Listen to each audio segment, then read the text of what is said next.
Hey, this is Loudon Gaming with a kind of thoughts on my Ludum Dare event 52.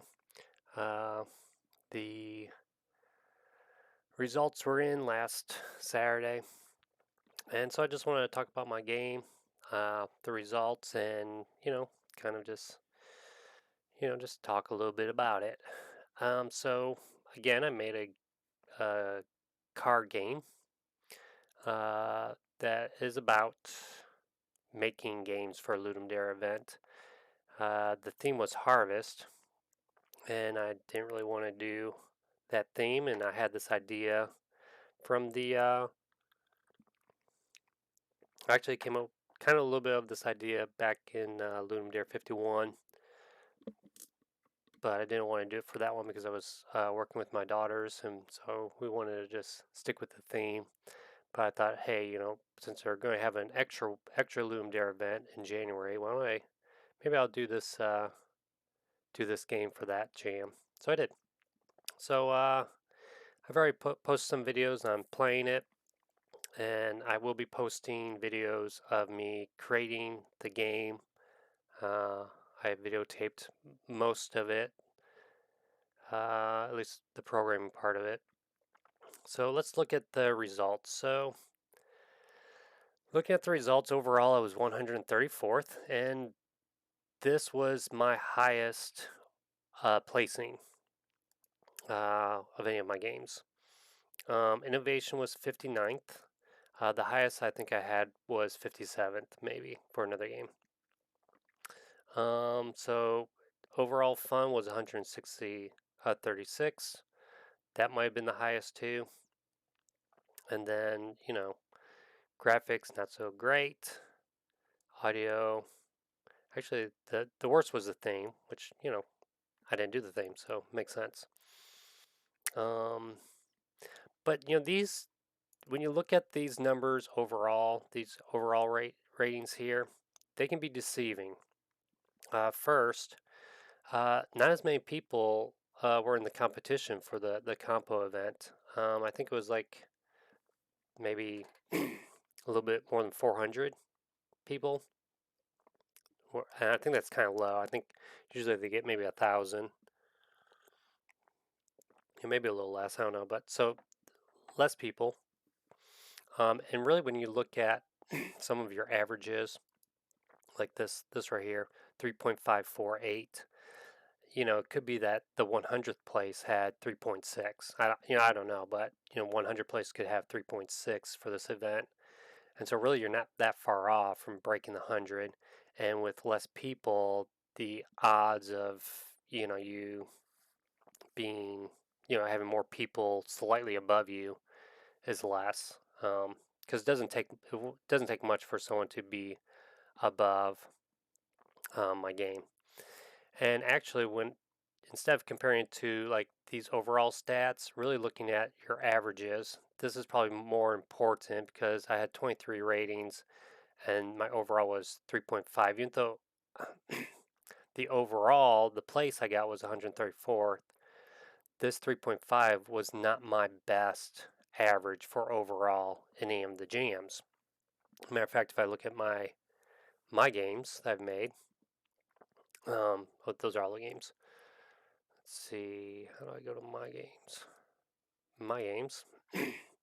So these are all the games I've made, and the best one, I thought the Pit was probably, I felt like was my best game I made. Maybe followed by uh, my Loom Dare 46. My daughter thinks the Deep Dark Deadly Forest, that's her favorite. But really, the best overall I did, as far as an average goes, is Unstable Volcano. And I got 3.9 overall. But as you can see, overall place, I got 241st. Now, this was a jam, so there were more people in the jam. um, Slightly less people rated it, but that's only two, so it's not a big deal. Even the fun, I think the fun was this was also the highest for fun, which is kind of interesting. I didn't think that would have been the highest rating. Now a 3.9 versus a 3.5, like how much of a difference is that? But yeah, so just if you've made a Ludum Dare game and you're looking at your overall things, maybe not always focusing on the overall or the place that you got for the results, but more looking at your averages to see and compare it to perhaps other games you've been involved in. Uh, if we look at the games, the one for the compo, this is showing overall. This keeps changing. There we go. Let's go for the compo overall. Yeah, overall was this quantum splitter. If I look at that really quick, looks like kind of a pretty good puzzle game. Um, Man, it looks like it really got a simplified version. Really simple game here. I'm not saying it was. I think the person whoever made it really uh, was probably clever about it. Now this doesn't look like it's part of the theme at all. It'll be interesting what they got theme wise. They got pretty high, which is, I mean, again it was a 3.6, which mine was like 2 something, but this doesn't look like the theme at all. But probably people really enjoyed it, so they gave it a higher rating and everything else, and really even the graphics. I mean, there's nothing to the graphics, is there? Really minimalist. It was just circles and stuff. I don't think I would have rated it that high for graphics. 4.2. Um, Graphic wise, it doesn't look like it's doing anything special, but I think I really think that these two, like just looking at this, I haven't played this game. It looks like it would be a pretty cool game, and good job to this person for doing it. Really making it looks like it made it really simple, but like engaging and fun. Um, I don't know if the colors mean anything. Like, looks like you're just swapping positions and then you're firing off to get everything. I don't know if the colors mean anything, but yeah. So I don't know what I'm talking about this for, but just that. Like 4.4. This was pretty good. This was 4.2. Um, looking at the averages, I think are better. And then like going back to my game, looking at your comments and what people wrote can be important. Some say it was a neat idea. They were impressed. A lot of them said that they were impressed that I was able to get so many mechanics or so many features in the game in such a short time. And really, that was because I kind of had like a good idea of what I was doing. Um, for the most part, like the difficult thing about making a kind of card game, board game, is you don't really know it how fun it might be until everything's kind of done and you've actually like played through the whole thing. Like, so let me just start talking a little bit about the the game. Um, I mean, I don't think I really need to play it, but because I've had other videos where I've explained it. Here's the tutorial, which I did on the very last day. And this was kind of important to get the tutorial and the rules correct. Um, I think people said I had posted a video of me playing the game, and a lot of people said like that video helped explain it because this is very detailed and how you have to do things. You don't want the player to like guess what they have to do, so you really need to kind of go through and explain everything. Um, and so sometimes like writing those instructions, it can be a little bit difficult to go through it. If this was a proper tutorial, you would probably want to like have the player actually like you know clicking through the steps, like right here. Like maybe I would have like a little pop up that says, these are the cards that were drawn for this round, and then it would have another thing that said, here are the dice that you roll to get actions. here are the different actions. Now go ahead and click the roll button. Then you click and it said, oh, you just used some of your time. And then it would point to the time and say, every time you re-roll the dice, you have to, blah, blah, blah. And then be like, hey, why don't you pick the card and the card, you know, select here. So that a more proper tutorial is probably needed for this game in order to do it. Um, One of the confusing parts I think that some people had um, were with the cards. Um, as you can see it, let's see if I can get on the canvas. Um, let's see. So well, it's kind of like knowing like what's the difference between the top right symbols and the symbols that are underneath the card. Like what's the difference? Because on the card itself, it doesn't say anything. And if this was like a actual game that you had purchased, like a physical copy of it, you would have to sit down, read through the rules, and you would have to manage all that on your own. But sometimes, like if you purchase the game and you heard a little bit about the game probably on YouTube or whatever, you're willing to kind of go through those steps and take a little longer process to kind of really learn how to play the game and make sure that you're doing everything correctly according to the rules. But in a game jam, you're not, I can't expect anyone to do that. I have to expect them just to have the computer kind of like let them know. And so anyway, some were confused with the symbols, and I do know that that was going to be like the hardest thing to understand was that we have a card that's a type of card and it has programs on it. In this case, the Robot Man has three programs on it. Two are blue and one's the gray color there. So two coding and one play testing programs, and those need to be completed. In order to complete them, you have to use another card that matches with a symbol, the same symbol, and that symbol is found in the top right corner. So in the Roboman, the symbol is a star, whereas over here with the sports genre, the symbol has two symbols, the playtest and the code there. And I'm not sure if in my instructions I stated that you can only use one of those symbols. The game knows that, and you do have to pick. But so in order to program the RoboMan playtest, it would have to be, obviously already played here in your current games, and then you would use this card here um, with the playtest symbol to finally program it.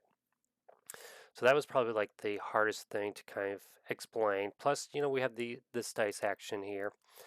Uh, Sometimes if you're into board games, like to me, since I play a lot of board games, understanding how this game works, it's really no different than a lot of other games, or I've seen these kinds of things in other games. The rolling of the dice, that's from King of Tokyo. And actually, let me talk about how I came up with this idea first. So the idea came from I was watching. Sorry, I was watching uh, the I think it was the Dice Tower, which is a YouTube channel talking about board games, and they were doing a live play of this game that I'm not sure what the name of the original game was. It's by Reiner Knizia. If you guys know anything about board games, he's done a lot of games, but the original game is like you're making a movie and you're auctioning for different actors and directors and like actual movies. So it'd be maybe it would be Braveheart or I don't know. Do people know about Braveheart? It's kind of an old movie. It could be something like that, and then that would be like one of the things you would auction for. But you could have like a different actor. So instead of having like who was that? Mel Gibson. Instead of having Mel Gibson, you would have you know I don't know, Eddie Murphy.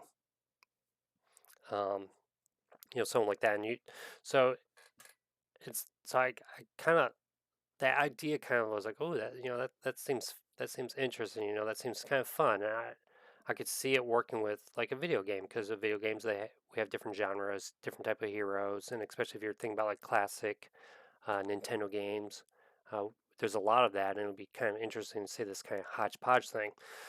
But an auction game, a single player like this was going to be a single player game. How do you do a single player auction game? I'm not sure, so I didn't want to make it as an auction game. So I did have wanted to do like the dice. I wanted to have a game where it was not just cards but also dice in the game.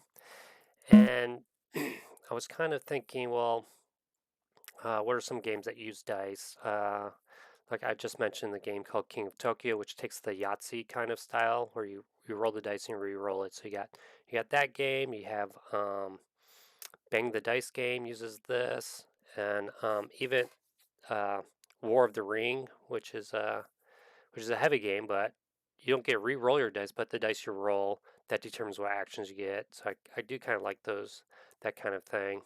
Um, Now I also have another game called Steam Park, where it's like the start of the game's like real time, so everyone at the same time is rolling the dice, and you're trying to roll them as quickly. Well, not always as quickly, but you roll them, and then if you pick up the dice and you put them on a little player mat, and so then you can't re-roll those dice, and so you keep re-rolling until all of your dice are on the mat, and if you get that done, if you do that before the other people, you get like a certain bonus. So that you're not, so you can re-roll as much as you want, but if you take too long, you're gonna get some penalties for it. And so at first, I wanted that kind of thing. I wanted to be like, oh, let's do like a real time where there's actually a timer and you have to roll and before the time's up. Those are the things you were going to have. But I decided not to do that because some people might not like that, and if it's for a game jam where you're not sure what you're doing in this game, that could add a little bit more stress to it. Like I don't know which ones to pick, so I just keep re-rolling. Whereas the way I have it now, you at least have time to kind of like process and think about things. Um, so that's where this idea came from. Originally, I was only going to have um, one game that you would make, and yeah, so the original idea was just one game, and yeah, maybe you'd have bugs on it.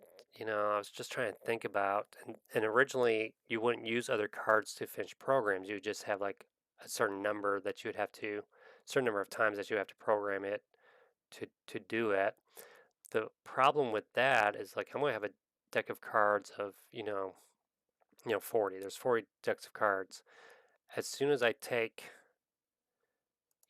as soon as I take play the hero card, if there's another hero card up here, it's pointless. There's no point of having it.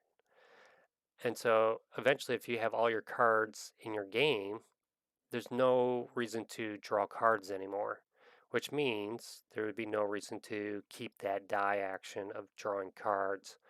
So I knew like right away, like I couldn't just do it like that. And then that's when I came up with the idea of, well, the cards have to have something else to them. Um, at first, I thought maybe I would just have like cards that weren't game cards that you would play, but maybe it would just have a symbol on it, and you would use those cards to program the other ones. But then it would still have a problem of like, okay, I've already played the castle setting, right? There's no reason to take an underwater setting, and so it's just going to sit here. It's just going to be in the deck. Every time you draw a setting card, it's like worthless. What's the point? So I think having the cards have that additional symbol really made the game what it is. Um, to where now it's like, okay, cards are important. You do need to draw cards, and then you can use other cards. I was going to have like other sections of your game, like the artwork, the music, and like a tutorial section where you could program those things just for bonus points. Um, but obviously, I took that out. There was really no need for that, anyways. And then originally, again, I was just thinking, oh, just do one game. You're just trying to make one game. but I feel like the fun part of it is making the games. And if you only make one game throughout the play, that's not as fun. So um, I did make it to where you're trying to make as many games as you could, even though that doesn't necessarily fit the theme too well of making games for a game jam. I don't know who would want to do that. But yeah, so that's kind of like how I started thinking of how to make this game, like how would this work, and then I had these idea of bugs. Now, I'm like taking ideas from other games. So in um, which is that Steam Park game, when you roll the dice, there's like you're trying to make like a theme park with this game, and the dice have like a dirt tile. And so dirt tiles, if you ever get like too many dirt tiles, the game's over. If you need to clean the dirt tiles in your park, or you can roll dice that would allow you to remove those. Um, Probably what I should have done with the debugging is allowed you, instead of just one debug, maybe two. Maybe that would have been a little bit better. Um, so that's where the idea of like the bugs and getting rid of the bugs came, and that gave me that gave me two more dice faces for the game, a bug face and a debug face. Uh, and really, you only have three actions that you can take. You can draw, you can program, you can debug. Now the time thing, again, I wanted that kind of currency of you use time to reroll your dice. Um, I don't think that it came out very well in the final version of this game, uh, because I think you always had plenty of time. Um, yeah, I don't know what I could have done really differently. Maybe the difference is like a time die gives you more time. Like maybe it gives you two. I don't know, and maybe you don't ever lose the game by losing time, and maybe you start with fewer time. The time was also supposed to be for programming your game, so you used one time unit. Now, during my programming when I was doing it, and actually you can still see in the instructions, maybe I can just stop it and pull up the instructions, whichever one it might be. Let's see which one it is. If you've read the instructions, if you look at the card carefully, you see it has a number next to it. That's how much time unit this particular program was going to take. So this was going to be 3. Um, I got rid of that at the end because I didn't really explain it too well, and I don't know. I thought maybe it would just be a little bit too much to do. Some other ideas I have had for the game was to do like goals. So you'd have like a display of different goals that would be random each time you played. And so if you did a particular thing in your game that matched one of those goals, you get a bonus. So it kind of would help the player or lead the player in a certain kind of maybe strategy or something. Maybe a goal would be like, have no bugs at all in your game, and you get a huge bonus. So then that would focus what you would do or try to accomplish when making the game. Or maybe it would be like, have a game that has this type of setting or something, or these like have a game that had an art program in each category or something. But I didn't have time for that. I was also thinking to have like the dice, like have like a leveling up system for the dice, so that every time you're debugging, this would motivate maybe the player to debug.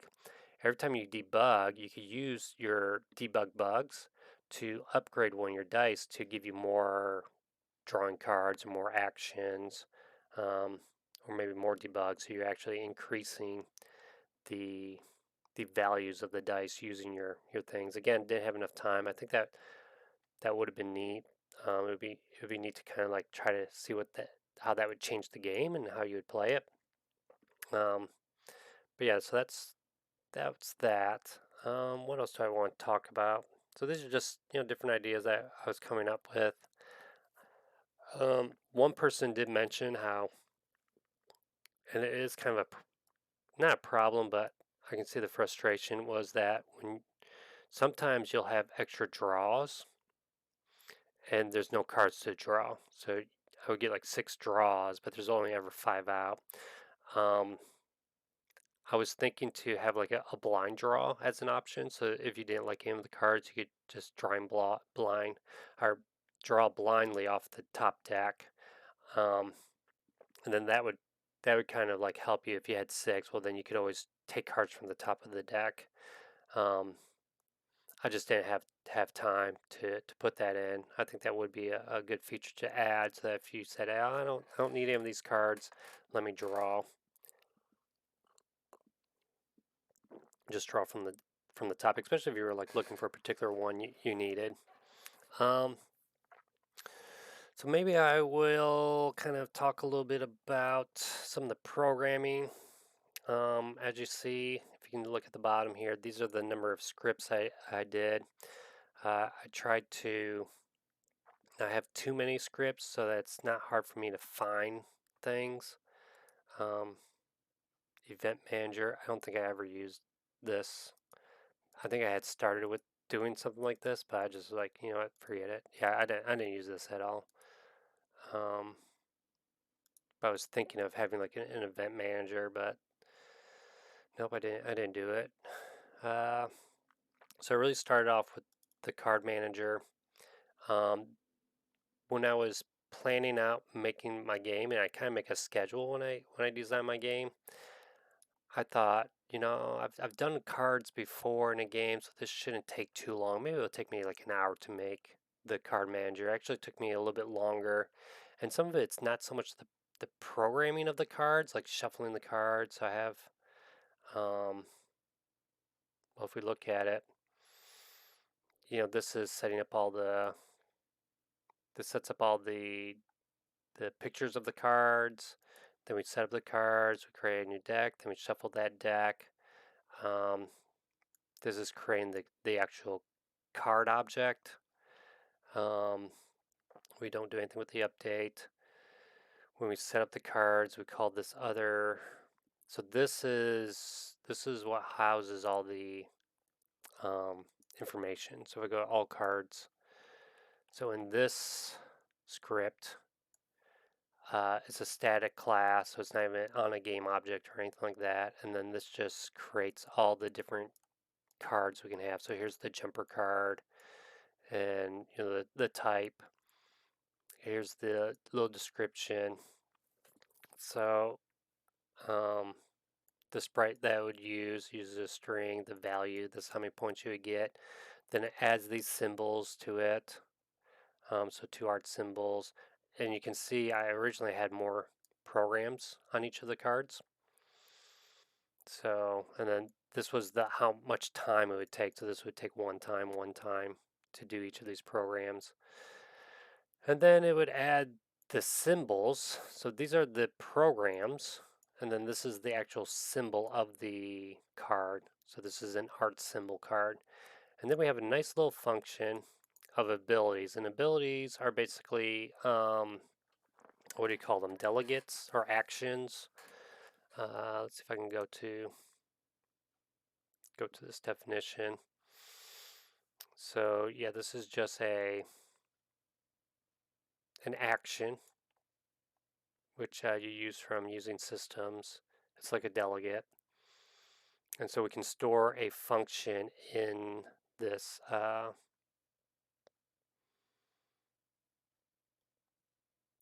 action. This action. Oh, right down here. So I'm like, usually this is at the top, but it has an action. It has an ability type, which I don't think I really used this at all. I think when I was programming, I thought I had to do that. If I go to my all abilities, this is what sets up all of the different abilities. We have an ability amount. So this is a type of action. So this is what you get after you complete the card. In this case, this is going to take one of your abilities, and really it's not. Take one of your actions and add to it. So whatever that may be. So after you finish a card, it might give you some more bugs, which I don't think any of them does that. It could give you some more time. It could allow you to draw some more cards.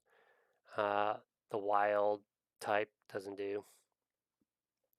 Um, could give you more of those, more of those. You have an action that says complete card programs. This is called when you're allowed to automatically complete a program of another card. So that's how this one runs.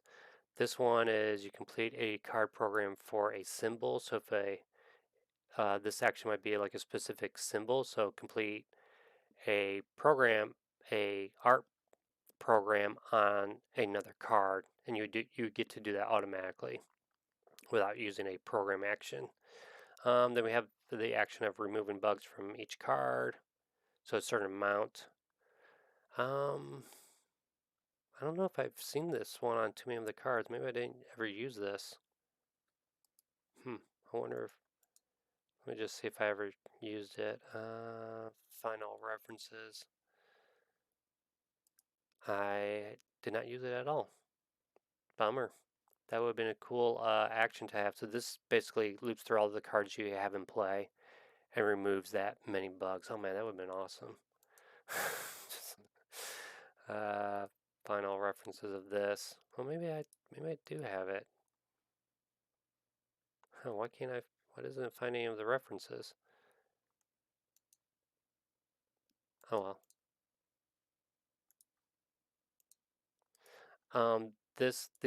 These last two give you um, bonus for symbols when you complete the game. So they're not really anything extra, but one is for like bonus for a symbol, and then this one's kind of a special one where it's like you get bonuses for the total number of debugs you have currently. So you've seen that on a few of the cards. So yeah, that's what the card manager kind of does. It handles the drawing, the discarding, the shuffling, refill idea row, moving cards from your hand. So this is just handling all that. And this took a little longer because not only am I programming it, but I had to do the visuals as well on top of it. So I think that's what took a little bit longer. Obviously, it took a long time to type in all the different type of cards, which I probably did on maybe Saturday night of the JM. I think I probably typed in most of them, and then just tweaked them on Sunday. Now the Dice Manager is probably a lot easier, um, and some of it was kind of unnecessary. Uh, create the beginning dice. So this is just setting up each of the dice. So we have 6 dice, and it's creating those game objects, and it's setting each of the faces to that particular um, dice type, face type. So it sets them all up. Uh, this I don't think I used at all. I don't know. Yeah, I didn't use it at all because look, this just goes to bug action and then it goes down here. Hmm. I think the game manager, I think I ended up handling that. Well, because most of them are just adding, most of the dice they don't really do anything. They just add to these numbers here. So I think I handled it in the game manager somewhere. The game manager just is kind of really keeping track of the game state, like which phase of the game you're in. Like I said, the dice manager was pretty simple. Just here's like the re-roll the dice. So plays the sound. Um,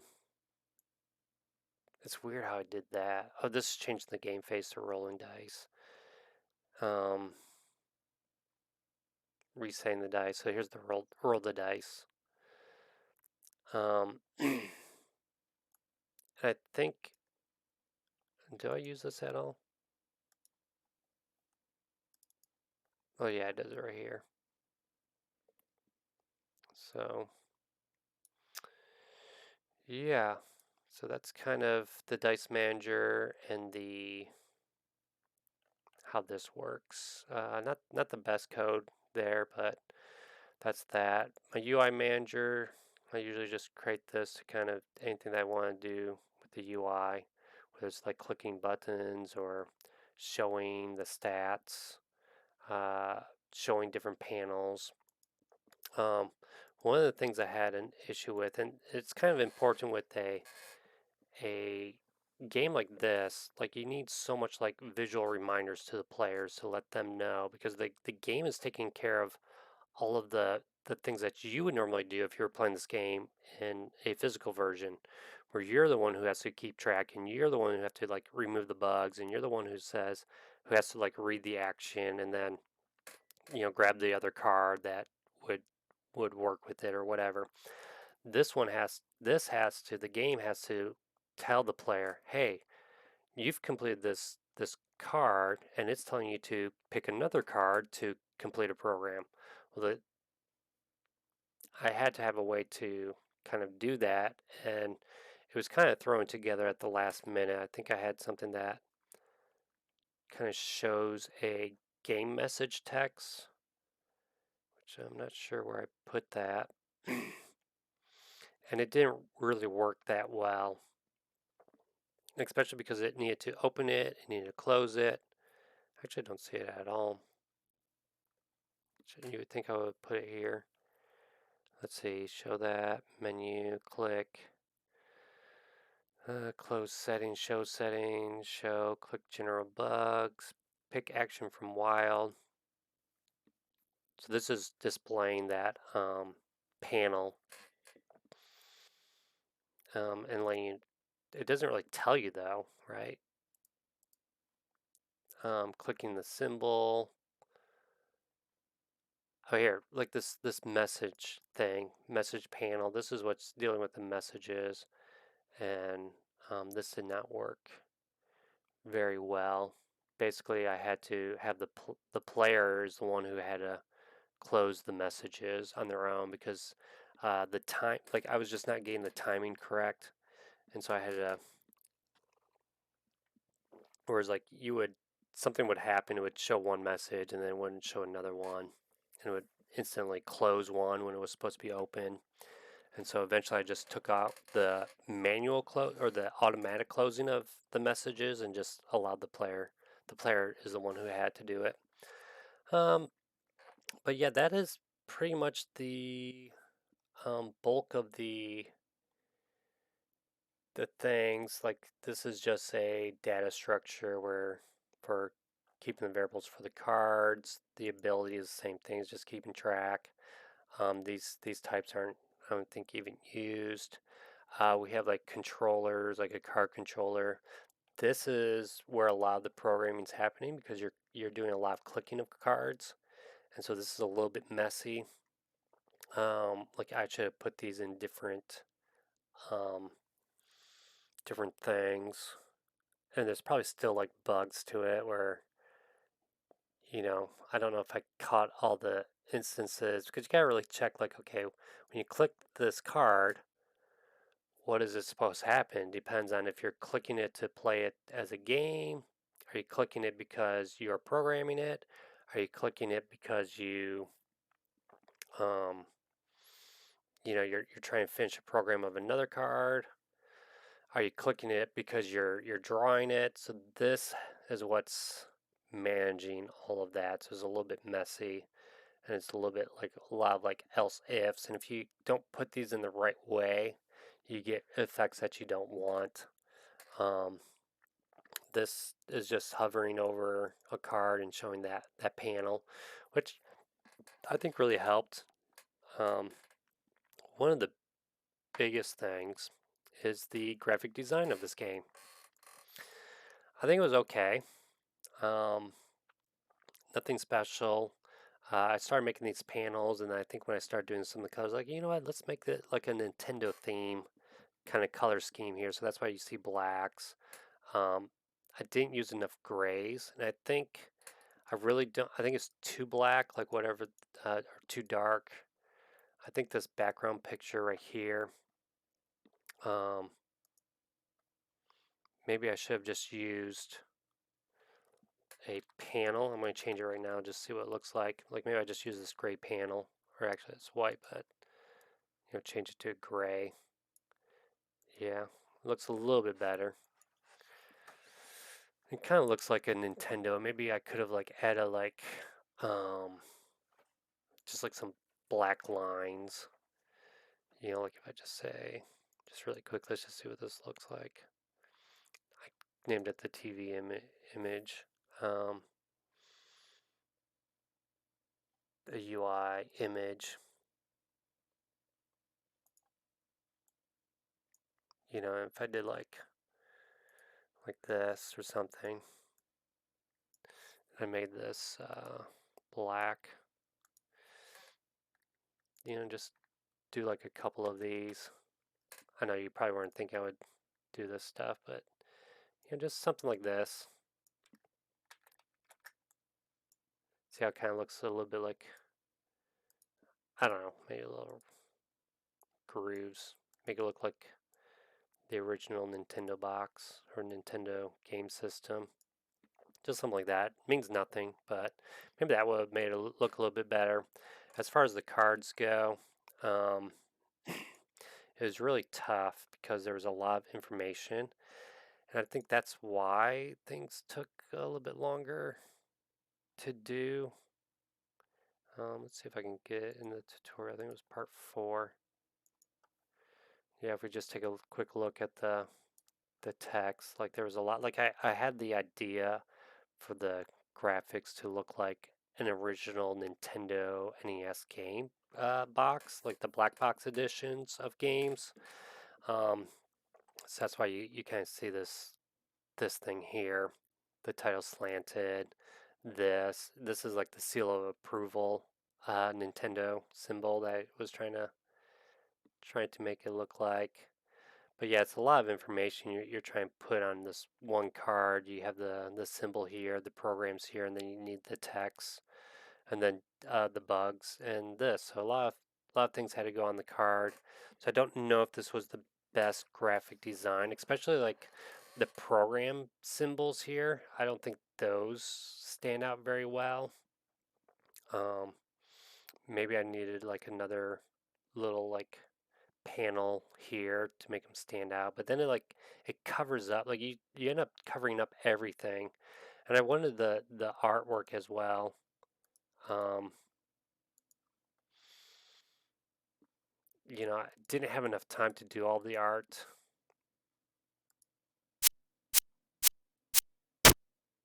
Okay, that's not too bad. Maybe I would change these images to a panel. But yeah, this is, here's some of the artwork I did. I mean, I think I spent like an hour just doing these pictures really quick. Some of them came out not too bad, but some look hideous. And then obviously I didn't have enough to do, space and in a farm setting. um, the settings and the genres, I did not have enough time. I only did the heroes and the enemies. But again, I was doing what I do. So that was like 20 different ones. Um, Another thing I would have changed with the graphic design is uh, these pictures here. They're terrible. You know, the artwork I should have used like a paintbrush instead of this. Um, the control, because these two look too similar, especially the color scheme I used. Like I wanted the gray color, but how could I have done this? I think what I would have done was maybe a paintbrush, and the tip of the paint would have been a blue color. So then you have blue, or a red color, a blue color, a gray color, and a red color. Um, and so then I think that would have stood out a little bit more and be like, oh yeah, these are different ones. I mean, not to say it's terrible. Like I think they are different enough, but um, the theme, like this is a program one, doesn't really matter. I put zeros and ones. It doesn't matter. Originally, when I was making the cards or coming up with the card ideas, it was literally just red, blue, and green programs. Red, blue, and green. because it means nothing. Um, so yeah, and I think that's about it. Overall, I'm pretty happy with the game, how the game turned out. I wasn't expecting, much from it because it is kind of a complicated game, and when you're doing these game jams and you're playing other people's games, it's like, do you really want to spend a lot of time trying to learn how to play a card game, um, and knowing what you're doing? I think people who played my game, maybe they already played card games or these type of games, and maybe that would pique their interest. And that was something I did notice. Like my game was like at the top of the list of when you're doing ratings. Uh, they go to the games. They would rate them based upon um, your smart value or whatever. Not too bad. I couldn't change that now to see. But my game would sit here at close to the top for a while, and so every time someone plays it, your game drops in the list. So that was telling me a lot of people were like probably just overlooking it, like I don't really want to play that game. Um, it didn't look like a harvest game. Maybe it didn't look interesting. Maybe they did click it and like, ooh, I don't know if I want to learn how to play that game. Like if I click this game here, did I play this game? I don't even know. It got first overall. I thought I saw the other game that had first overall. Maybe did it? Hold on. It's first overall. I thought the other game was first overall. Compo game. Hold on, let me see. Yeah. Well, what did I see? Huh. Well, I guess I am really confused.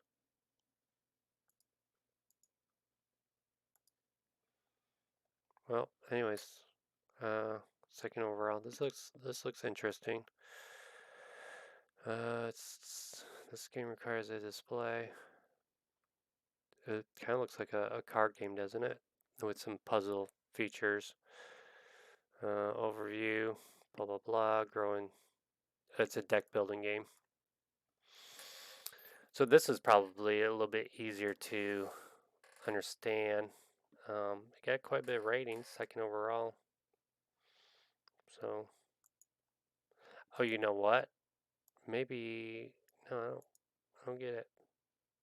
All the games. Am I in the right Ludum Dare? Maybe I was in the wrong Ludum Dare when I was looking at them. And this one looks neat too. Did I play this game? I think I played something like this. Harvest resources, impose your will. Um, it's probably another deck building. So I guess card games were popular. Or maybe these are just actions. I don't know. These are cards, or maybe they're actions. But anyways, I think that's all I want to talk about. If you did play my game, thanks. I will be posting more videos of me actually making this game. I did have fun making it. Like I said, I'm pretty proud I was able to get all this done in a game jam. And that game, like one of the things I was worried about is like, you put all this effort into it, and it would, I felt like I wouldn't know whether or not it was even fun until the game was complete. Like sometimes when you're making these game jams, like when I was doing the Unstable Volcano, it's basically a RTS single player RTS game. So I already know RTS games are fun, and so it wasn't really an issue of whether or not this game would be fun or not. Whereas this one, although I know card games are fun, although I know dice games are fun, I don't know if like all of these mechanics I'm putting together would mesh well. It would be fun, and I wouldn't know until I kind of completed the game, which means and not I could debug the game and make sure that the mechanics were working, but until I actually had like all the 40 cards made, and actually playing the game, I really wouldn't know. So I was pretty happy that the idea happened, and it is a pretty fun game. If you watch me, I did have fun. It was fun making the different types of games and really trying to think. There's not like a great amount of strategy, I don't think, in the game, but just trying to figure out, okay, like, I need to grab this card because I want this many programs. You never want to waste program actions, so you need to make sure you have cards that you can use in order to use your program action. So that was kind of like neat, little neat ideas. Like I said, I'm kind of proud of this game, even if it wasn't like highly rated. Um, could I do more to this game? Probably. Um, would I ever release this game? Maybe I could just put it on itch.io, or maybe, I don't know, maybe put it on the phone or something. And I would probably change the name of the game instead of Ludum Dare. Probably just call it like Game Maker, the card dice game. Game Maker. Something like that. Maybe I can use Game Maker because Game Maker is an actual a thing, right? I'd have to call it something else. Game Jam Maker. I don't know, something. But anyways, I'm just rambling. But thanks again for watching, and I will see you next time. So long.